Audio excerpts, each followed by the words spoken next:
Bangladesh I ভুল করলাম আর তা কাস্টমার ভালো না। আরে না, বাংলাদেশে কাস্টমার ফোন দিচ্ছি, কাস্টমার আসবে, সমস্যা নাই। কাস্টমার চলো আইগাও।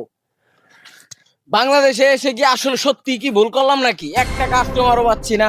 ও এ ভাই তাই ইল্লে কি ভাই এনে কই যান আপনারা? ভাই এটা বাংলাদেশের মানুষের জন্য স্পেশাল সার্ভিস। এটা হলো মেশিন। আগে আমরা উগান্ডা চাকরি করতাম, এখন বাংলাদেশে আসছি বাংলাদেশের মানুষকে মেকআপ করানোর জন্য। মেকআপ করানোর জন্য আসছেন ভাই? ভাই আপনারা 2 মিনিট দাঁড়ান, আমার এক বড় ভাই আছে, সেই সিঙ্গাপুর থাকতো, এখন বাংলাদেশে আইছে, খালি কয় যে আমার বাংলাদেশে কেউ করতে পারে না। আপনি তো উগান্ডা থেকে আপনারা চাকরি করছেন, ওখানে আপনারা দাঁড়ান, আমি আসতেছি। আপনি কোনো টেনশনই করেন না, নিয়ে আন তাড়াতাড়ি। ভাই ওই উগান্ডা চাকরি করতো, তোর মেকআপ করে দিব হয় লুকাইছা। ভাই এই যে আমার ভাই, এটা আনের ভাই, হ্যাঁ। ওই সাইডে নেন, সাইডে নেন, খারাপ সাইডে নেন। এই ব্যাগটা ধরেন সে ভাই, একটু ব্যাগটা ধরেন, আচ্ছা ভাই, দেন, ব্যাগটা দেন, ধরেন। ধরতেছি। তাহলে শুরু করি মেকআপ করা। আয় আমার ধর, মেশিনটা চালু দেই। আল্লাহ যে দামি মেশিন এটা, ধরুন। ভাই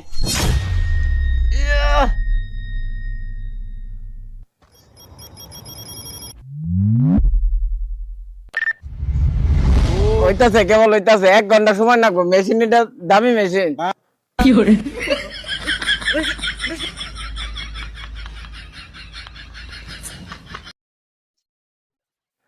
শেষ, আজকের মতন মেকআপ শেষ। ভাই মেকআপ করা শেষ? মেকআপ করে শেষ। তো ভাই স্কিনটা আমার ভাই আসলে সাদা, ভাই কালা হইলো কে ভাই? এটা 3 দিন পানির ভিতরে মুখটা একটু চুবাই চলে, স্কিনটা একটু ফ্রেশ হবে, স্কিনটা সুন্দর দেখা যাবে, 3 দিন? ফর্সা হয়ে যাবে। হ্যাঁ হ্যাঁ, আচ্ছা তুই কোন চাকরি করছিলি? ওখানটাতে চাকরি করতাম আমি। তোর